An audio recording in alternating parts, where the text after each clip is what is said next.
r/ask Reddit. What seemingly nice person turned out to be a monster? Chris Watts. No criminal history, no drugs, nice job, nice home, nice family, murdered his pregnant wife and their 2 daughters. UK here.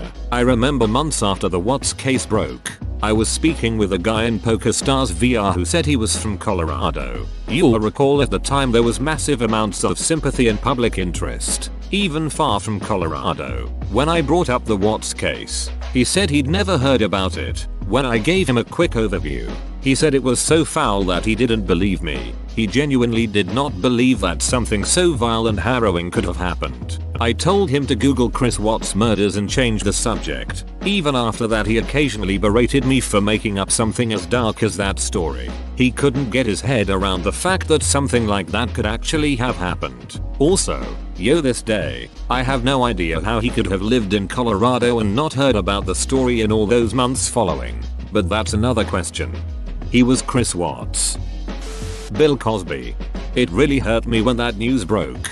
Growing up in the 80s, he was a household name, and as a father his comedy skits were amazingly relatable. The older I get and the more kids I have, the more I can see myself in his stand-up routine. Some of the skits are so relevant and quotable that I still find myself falling back to them, and then it reminds me what he did and I feel dirty. For some of the younger Redditors it may not be obvious just how well influential he was on my generation, but from The Cosby Show started around the same time I could talk, and ran for 8 years. It then ran in constant syndication until streaming media replaced cable. His stand-up routine Fatherhood was as charming as it was hilarious. He was funny, supportive, and successful, but also relatable. He spoke to the real frustrations of being a parent, but also worked through them with humor. He was the dad you wished you had, and painted a clear picture of the dad you wanted to be when you grew up. A genuine role model in the finest sense. When the allegations first came out, it was easier to think they were a smear campaign, but as they proved credible, it was like a punch in the gut. Not just a sense of disgust,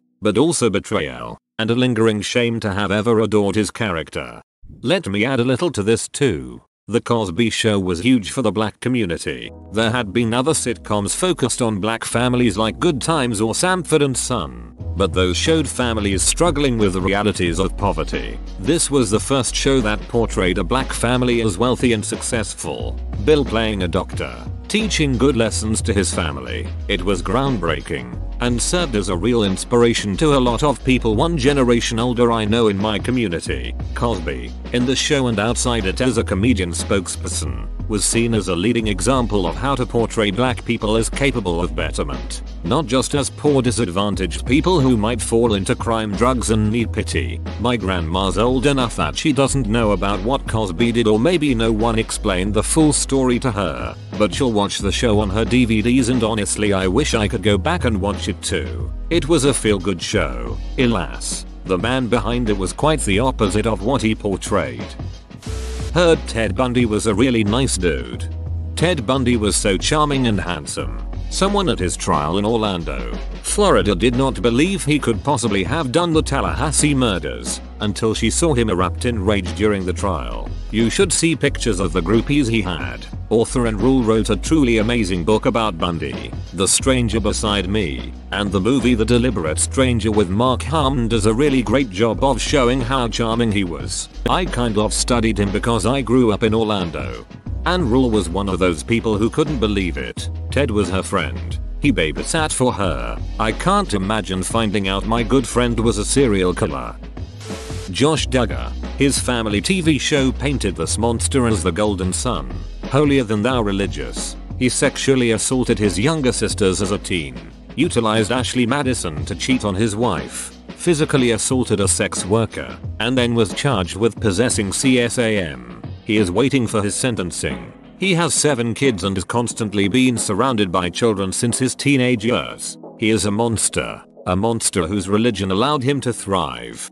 He is the worst, but I have to say he never struck me as actually nice. He seemed like a smug prick. 100% agreed. He's the embodiment of fake southern niceness that's amplified by his moral higher ground religious views. But there was and still is a minority of people who support him. Girls still want to marry his brothers and be associated with the family name. Growing up in Lower Hutt, NZ, I had a best friend across the road from my house. I played at his house a lot and was familiar with his dad. His dad was Jules Micus. Turned out he was guilty of raping a small girl when I was 3 and then burying her alive so that she choked on the sand she was buried in on the beach. At the time of crime, DNA evidence was not developed. His skin and semen was found on her dead body and frozen till the day arrives that DNA testing could confirm his guilt, and he died in jail. In between that time, I used to hang out at his house and play with G.I. Joes and eat dinner with his family. Jules Micus news article. Oh my gosh, I remember when he was finally caught. My mum remembers when this happened. I was a baby and she was devastated someone could do this to a child. It like really affected her. She can't even explain why. He truly was an evil person. I hope he's rotting in hell. He was a short little man about 5'4". He was real gruff but friendly at his house. His son, who I knew legally, changed both his names and is terribly ashamed. Nobody suspected.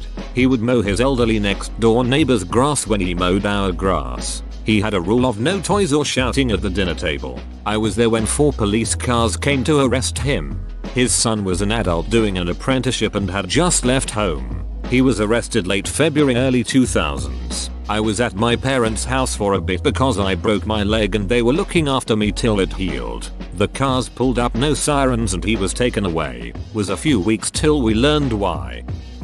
Jim Jones. If you were to kill him before he went bad, he'd probably be remembered as a civil rights hero. The man started off in a really great direction. Egalitarianism in an age of hate. Then his ego started growing. Jim Jones is such a strange case because it was his dedication that ended up being his downfall. He didn't trust anyone else to run the People's Temple, so he worked so many hours and barely slept. He used amphetamines to stay awake and then took downers to fall asleep. Then he completely lost control and ended up killing 900 people. Moral: don't do amphetamines. Yeah, he didn't trust anyone else because at one point he left for Brazil for a while, and when he came back the People's Temple was in shambles. It had split different ways. His monstrous ego couldn't handle that. He took even one person leaving as a deep personal offense. So from then on he was always on go. Also, it's People's Temple with no apostrophe. It agreed better with the whole socialism thing they had going on. Edit, because I sounded a little too sympathetic for my liking at first. My 2 best friends. I spent nearly all of my free time with 2 guys growing up. Us 3 were inseparable. They were my brothers and I loved them. We first met in 1st and 3rd grade. We all grew up watching the same movies, playing the same games, and doing the same activities. As a result, we just grew fonder the longer time went on.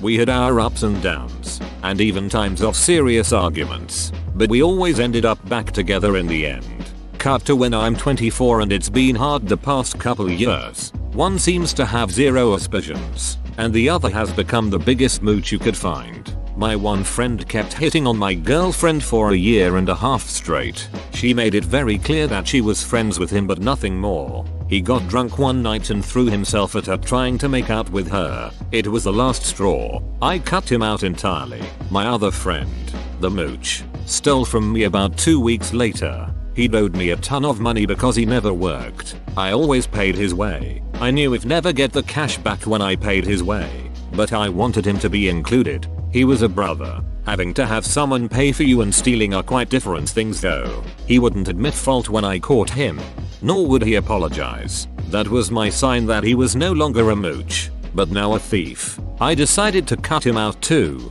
All that being said, I miss them every day. I wish they would have matured and we could have all stayed friends. They're like 90% of my childhood memories, so it's hard to not think about them. But I guess they probably don't feel the same. 20 plus years of friendship was worth trying to get laid and $68 to them. I hope they're doing good, but I'll never let them back into my life. I felt this. I had this one friend who I had seen every day. We were inseparable. I took her and her boyfriend to my family's cabin for a weekend trip, and a few days after we had left I get a call from a family member. Turns out she had stolen a bunch of stuff from the room she was staying in. There were previous incidents of things going missing, but I couldn't prove it until that point. We had a big fight about it. I got the stuff back and we haven't spoken since. It's been almost 7 years and I still miss the good times we had. So sorry you've had to go through this. Some people aren't meant to be in our lives forever, only in a chapter of our lives. Remember the good times. Surprised no one's mentioned Ellen be kind to one another degenerate yet. I mean she was a dong maybe, but it's pretty extreme to say she was a monster. Yes, but this is Reddit. We don't do measured, reasonable assessments. Someone is either amazing or Hitler. Get with it. Gary Glitter. Pedo guy from the 70s. For those who don't know. Pedo Rock and Roll Part 2, which is still played at tons of sporting events. If you live in North America or the UK, you know it. Jared Fogle. What's so weird about him is that he was talking to her parent and he just straight up asked her to put cameras in their room so he could watch and asked her to choose which child he could watch. Like he just came out of nowhere and said that stuff. That woman is a hero. By the way, she talked to him, led him on with that stuff for years while she had the FBI surveil him and gather evidence. Can you imagine having to fake being nice and fake being into the stuff Fogle was into for years while the FBI gathered evidence? She is seriously an unsung hero and got a sick and twisted man off the streets. Edit. Her name is Rochelle Herman. Jimmy Saville. American here. I heard a member of the Sex Pistols once called him out and got banned off the BBC. Yup, one of the few times that Johnny Rotten was one of the good guys. Rick James, the guy who sang Super Freak, tortured some poor girl in his apartment for 3 days, assaulted a woman a year later, also allegedly raped a 15-year-old 2 years before the torture. Great song, shitty human. O.J. Simpson always had the nice guy persona. He was the studio's first choice for the title role in The Terminator, but James Cameron cast Schwarzenegger instead because he didn't think OJ would be believable as a ruthless killer. That blue furry dude in Sesame Street, who eats cookies all the time. Yep, his original name was Cookie Nice Person until he revealed his true nature. His real name is Sid, which I can only assume is short for Insidious. Allison Mack. She wasn't a developing monster under the rug per se as far as I know, but the horrible, heinous act she did through XIV certainly tore apart both her humanity and her Smallville character nostalgia from the public eye. My mom, Mayo. Ha, that's what I came to say, comes across as a kind, God-fearing do-gooder to most everyone, but behind closed doors with her immediate family, she can't hide her haunts. But now that dad is gone, she's having trouble hiding it. Whoa, can't believe you know their mom so well. Kid I grew up with, maybe not a monster but an awful person. We knew each other our whole lives. He was a beloved friend of mine. In college he dated my roommate. He verbally and emotionally abused her, wouldn't let her leave his sight, constantly accused her of cheating. Got a job where she worked and got on the same shift rotation. Made her plan the same schedule as him for second semester. Threatened her. Threw things at her, ripped a closet door off the hinges when I came with her to get her stuff. I stood between them and this kid I knew for 15 years and had camped with me on spring break. Knew all my secrets. He told me to move or he would make me. He stalked my roommate, followed her around campus, came to her hospital room and had to be removed by security after she attempted suicide. Got banned from our dorm. Transferred colleges and went back to our hometown where he proceeded to tell everyone I was a lesbian who was a man-hater and in love with his girlfriend. So I manipulated her into calling him abusive and getting him kicked out, and because he was so beloved, most of our friends believed him. I lost a lot of friends. He has since been reported by more recent girlfriends, has been in and out of rehab, drunk driving, drug problems, etc. This was someone I genuinely was close with for years. It was like he became a different person. Whoa, you made it to the end? You're a ducking beast. I'll cut you a deal. Smash like and subscribe for more curated content, bruh. It's free and that's a great price.